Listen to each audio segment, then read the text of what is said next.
Hello, in this video we'll be doing a fingerprint speed test between two different phone models. The one on the right is Infinix Hot 11 and one on the left is Realme C25s. So let's get to the testing. And for the fingerprint scanners, the Infinix has it one on the back right here, and Realme has its own here.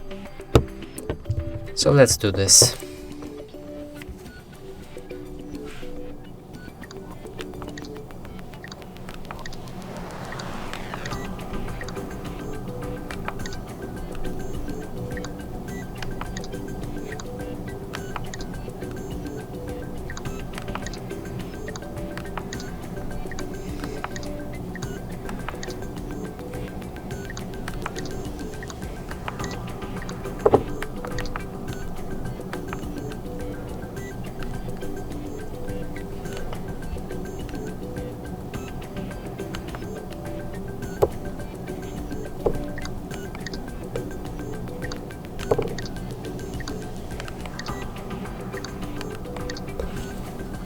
Okay, that's it for this video.